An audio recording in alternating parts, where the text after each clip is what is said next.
안녕하세요. 전 세계에 계신 CBN 청취자 여러분. 하나님의 말씀으로 사랑과 행복을 전하는 기도력 방송입니다. 오늘은 10월 21일 목요일입니다. 기도력 제목은 하늘의 장자입니다. 목사님께서 주제 말씀 읽어주시겠습니다. 너희가 알거니와 너희 조상이 물려준 헛된 행실에서 대속함을 받은 것은 은이나 금같이 없어질 것으로 된 것이 아니요 오직 흠없고 점없는 어린 양 같은 그리스도의 보배로운 피로 된 것이니라. 베드로전서 1장 18절에서 19절 말씀입니다.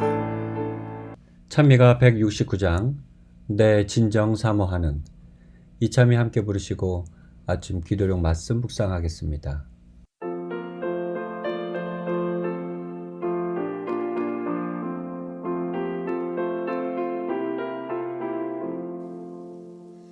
내 진정 사모하는 친구가 되시는 구주 예수님의 아름다우신 산 밑에 백합하여 빛나는 새벽별 주님 형용할 길 아주 없도다. 내 맘이 아플 적에 큰 위로 되시며 외로울 때에 좋은 친구라.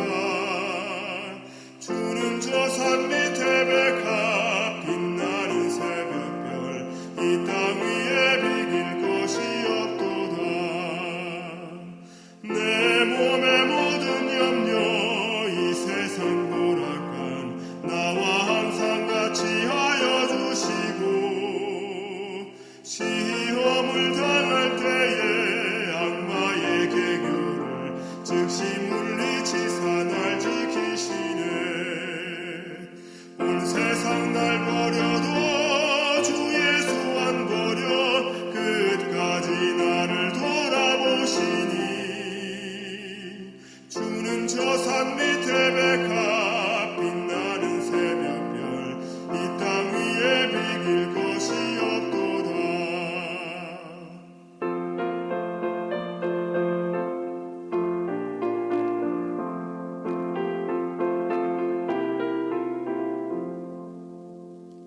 참맘을 다하여서 주님을 따르면 길이 나를 사랑하리니 물불을 왜 가리며 창검이 겁나랴. 주는 높은 산성 내 방패시라. 내 영혼 먹이시는 그 은혜 누리고 나 친히 주를 뵙기 원하네. 주는 저 산 밑에 백합 빛나는 새벽별 이 땅 위에 비길 것이 없도다. 오늘 기도력은 우리가 구원받는 이유를 오직 흠없고 점없는 어린 양 되신 예수 그리스도로 말미암아 구속함을 받음에 대하여 이야기하고 있습니다. 오늘 기도력에 있는 말씀입니다. 그리스도께서 탄생하신 지 약 40일 뒤 요셉과 마리아는 그분을 하나님께 봉헌하고 제물을 드리려고 예루살렘으로 갔습니다. 이것은 유대인의 법에 따른 것입니다. 그리스도께서는 인간의 대속물로 오셨기에 율법의 모든 조목을 따라야 했습니다. 율법에 따르면 산모는 해산 후에 1년 된 어린 양을 번제로 드리고 어린 비둘기나 雌 비둘기를 속죄 제물로 드려야 했습니다. 그러나 만일 부모가 너무 가난하여 어린 양을 드릴 수 없을 때는 雌 비둘기 한 쌍이나 혹은 어린 비둘기 2마리를 한 마리는 번제로 한 마리는 속죄 제물로 드릴 수 있게 했습니다. 예수님께서 이 땅에 계실 때 그는 하나님의 율법에 1.1획이라도 문제가 있거나 흠이 있어서는 안 되었습니다. 왜냐하면 그는 하나님의 흠없고 점없는 세상 죄를 지고 가는 하나님의 어린 양이 되어야 했기 때문입니다. 심지어 그가 태어나기 얼마 되지 않은 시점에도 그는 율법의 모든 조목을 따라야 했습니다.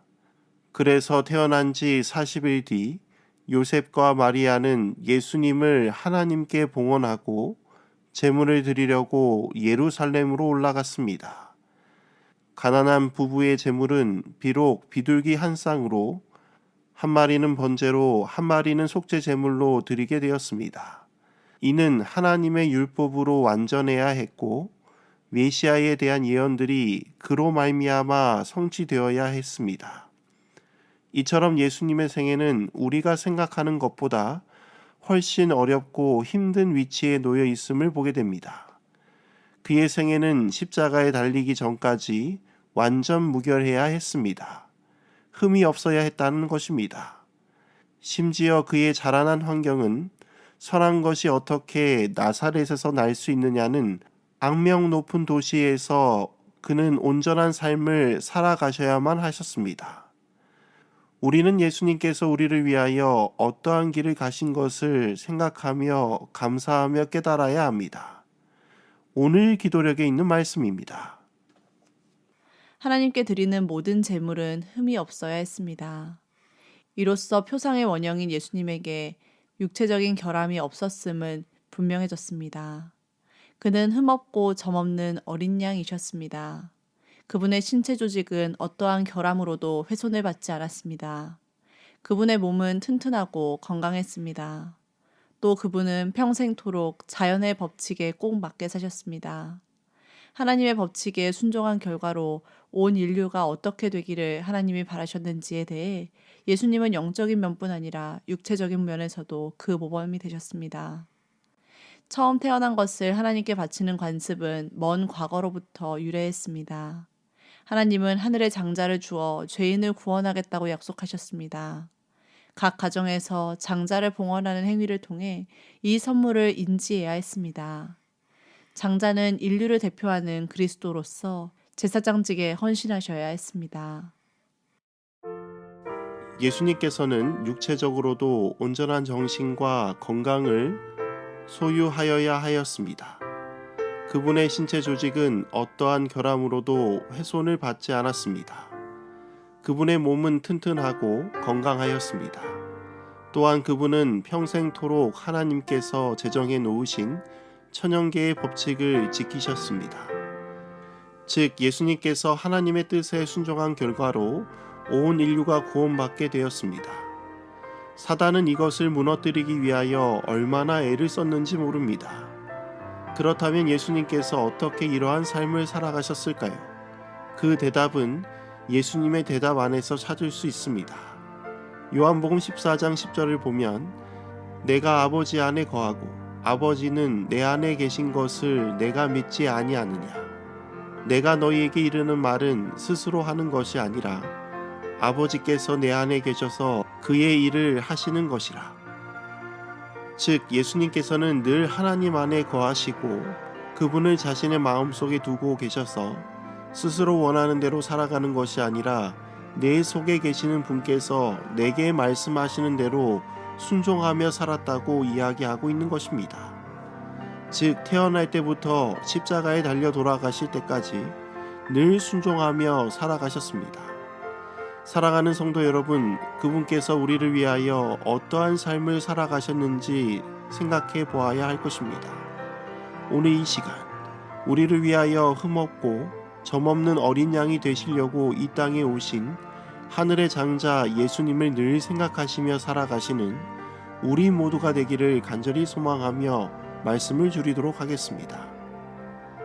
하늘에 계신 아버지 하나님, 오늘 이 아침 하나님의 말씀으로 하루를 시작하게 하시니 참으로 감사합니다. 오늘 예수님께서 하늘의 장자로 우리를 구원하시기 위하여 점없고 흠없는 어린 양이 되셔야 함을 보게 되었습니다. 그분께서 우리를 위하여 어떠한 순종의 삶을 살아셨는가 깨닫게 하여 주옵시고 그분의 모범을 따라 내 안에 예수님을, 내가 예수님 안에 거하는 우리 모두가 되게 하여 주옵소서. 오늘 하루도 주님께 맡기오며 사랑이신 예수 그리스도의 이름으로 간절히 기도드립니다. 아멘.